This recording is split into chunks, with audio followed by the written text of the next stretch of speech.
안녕하세요. 글로벌 리스크 체계 조이준입니다. 오늘은 중국과 러시아의 미묘한 관계에 대해서 한번 설명을 해드리려고 합니다.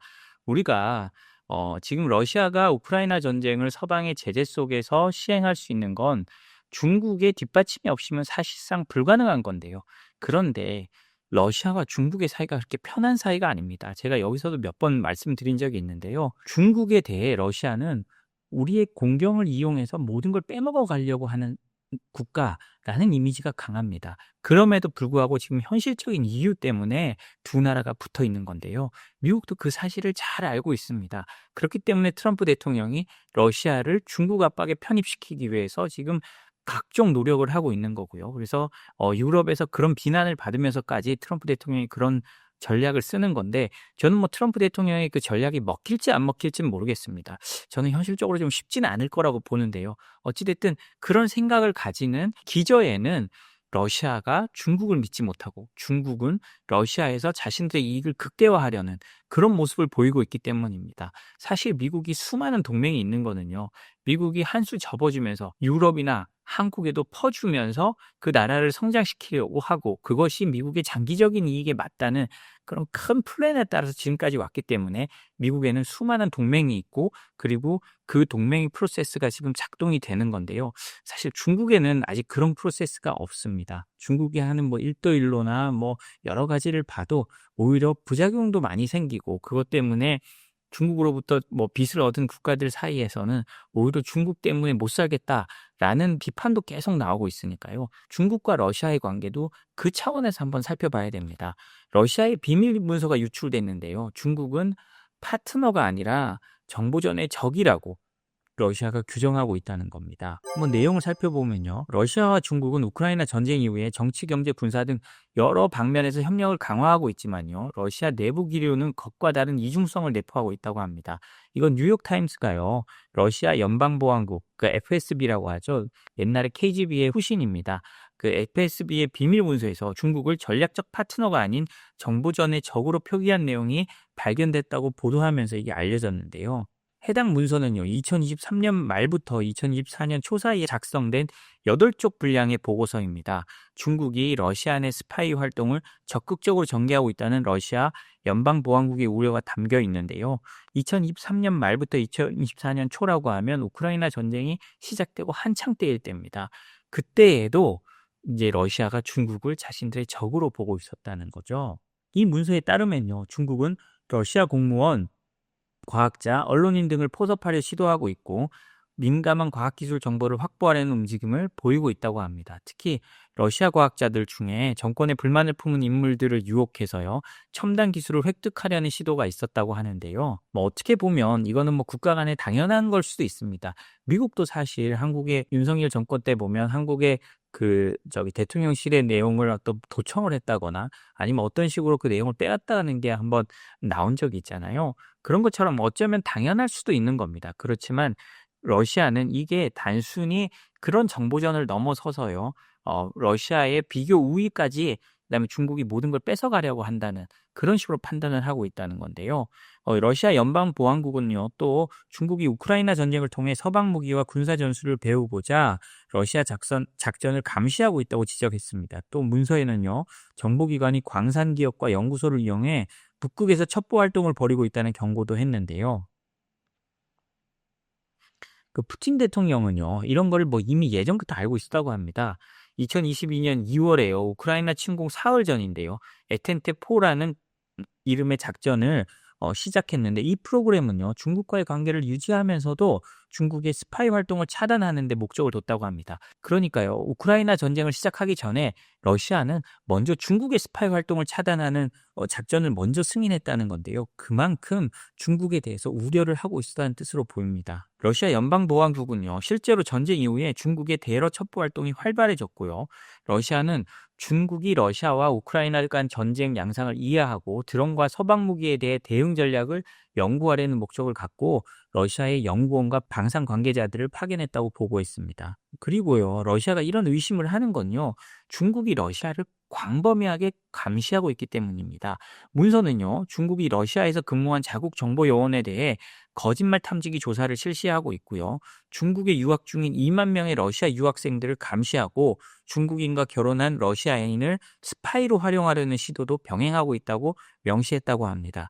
이에 대응해서요, 그 러시아 보안국은요, 러시아 국민들에게 중국과의 기술 협력이 국가 안보를 위협할 수 있다고 경고했고요. 위챗 등 중국 내 대중적인 메신저를 통해서 사용자 정보를 수집하고 스파이 활동 대상자의 휴대전화를 해킹하라는 지시를 내렸다고 말했습니다. 그러니까 중국은 자신들이 가진 모든 것을 활용해서, 그러니까 중국인과 결혼한 러시아인을 스파이로 만든다든지, 그리고 위챗 등 자신들의 그 플랫폼을 통해서 러시아인들을 해킹하고 있는 거죠. 이런 중국과 러시아는 소련 시절부터 같은 편이었지만 계속 냉랭한 관계였습니다. 왜냐하면 소련 시절에 사회주의 진영 내 패권 다툼을 러시아와 중국이 했거든요. 그렇기 때문에 우리가 이 러시아와 중국이 한편이라고 하지만 제가 이 방송에서 계속 여러 번 말했듯이 이 둘이 완전히 동맹처럼 밀착해 있는 관계는 아니란 걸 분명히 깨달아야 합니다. 중국은요, 러시아산 가스를 사들이는 데서 가장 가격을 후려치는 나라입니다. 그래서 러시아는 중국으로 가스관을 만들려다가도 그냥 중단시키고 서로 감정 싸움을 하고 있거든요. 그만큼 중국은 러시아에 있어서 어떤 동맹의 관계나 어떤 이념적 접근보다는 어떤 계산적 방식으로 접근하는 게 굉장히 강합니다.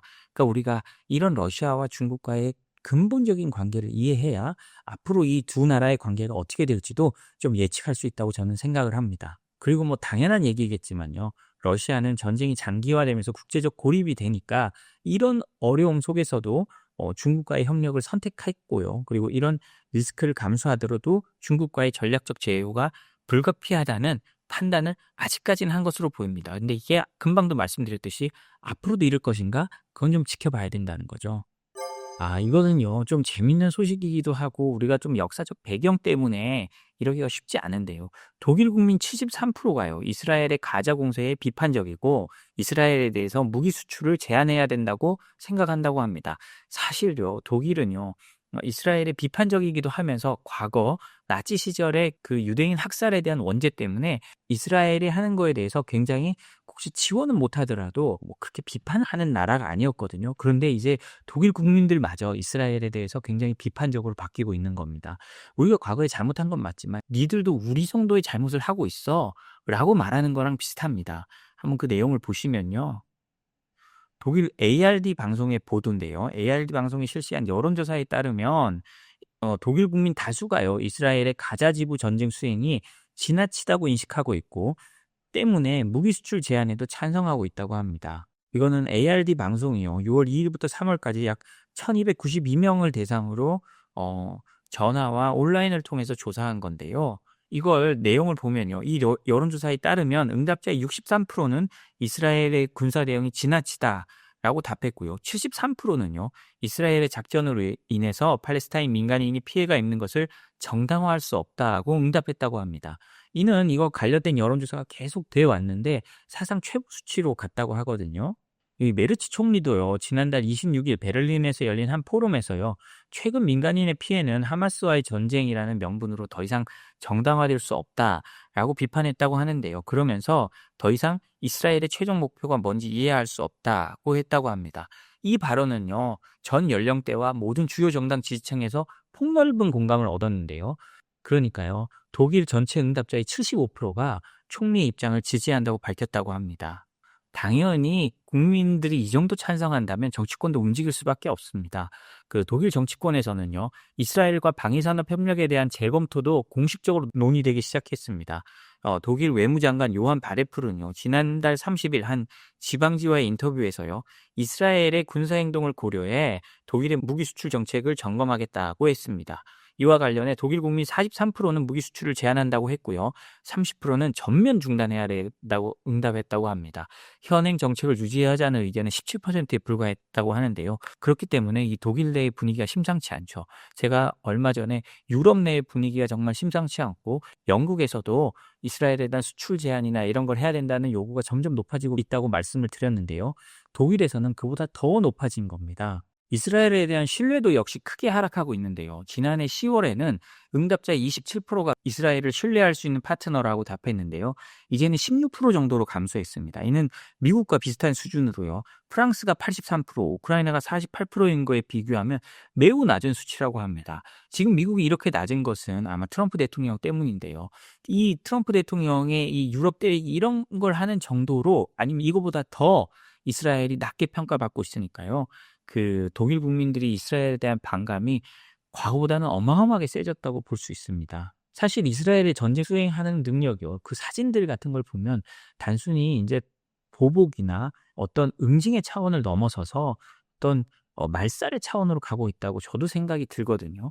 그러니까 이건 좀 과도하다고 할 수 있는데 이런 과도하고 과격한 전쟁 수행으로 이스라엘에 대한 독일 내 여론이 좀 비판적으로 전환되고 있고요. 그동안 유화적이었던 독일 정부의 이스라엘에 대한 무기 수출 통제 등도 점점 강화될 가능성이 커지고 있습니다. 그러니까 이거를 하는 한국 기업들도요. 뭐 지금까지 뭐 우리는 사실 이스라엘과 충돌될 가능성이 없는데요. 이스라엘에 대한 유럽의 제재, 어떤 다른 국제사회의 제재가 들어올 걸 충분히 생각하고 있어야 됩니다. 그렇기 때문에 우리는 이런 제재에 대해서 생각하고 한국 기업들이 이스라엘과 거래할 때는 또 이런 부분도 앞으로 좀 잘 챙겨봐야 될 그런 부분이 하나 더 나온 것 같습니다. 그 다음 전해드릴 소식은요. 비트코인 관련된 겁니다. 그런데요, 우리는 지금까지 비트코인 관련해서 뭐 규제 완화나 비트코인을 국가 차원으로 전략 비축을 한다면 미국 얘기만 쭉 해왔는데요. 의외의 나라, 파키스탄이 참전했습니다. 파키스탄이요, 국가 차원의 비트코인 전략 비축을 선언하고요, 규제 인프라를 전방위로 바꾸겠다라고 말을 했다고 합니다.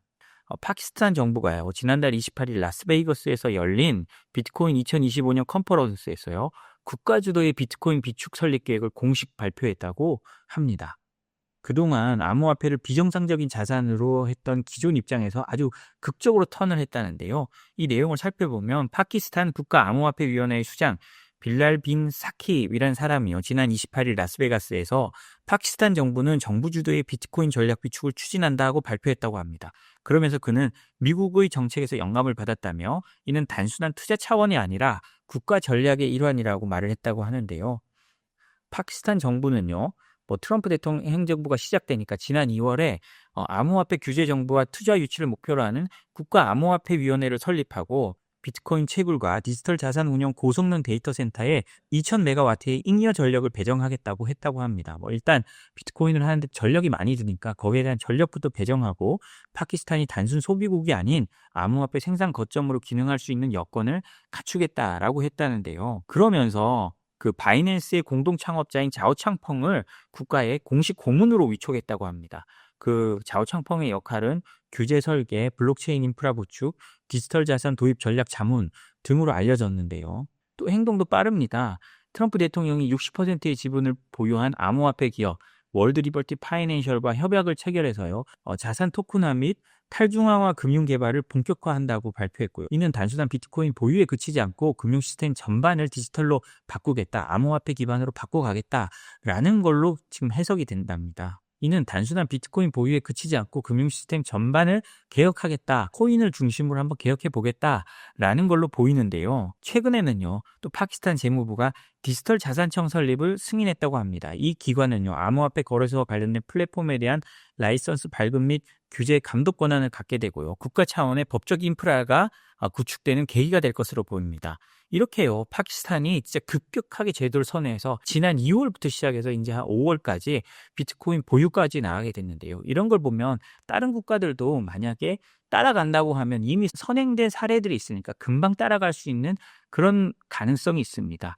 만약에 저는 뭐 어느 정도까지인지는 모르겠지만 비트코인 보유가 전 세계적인 어떤 트렌드가 되고 국가들이 뛰어들고 중앙은행들이 뛰어든다고 하면 정말 순식간에 퍼져나갈 수 있다는 걸 이 파키스탄 사례가 한번 보여준다고 생각을 합니다. 네, 오늘 저희가 준비한 소식은 여기까지입니다. 저희 소식이 도움이 되셨다면 구독, 좋아요, 알림 설정 부탁드립니다. 감사합니다.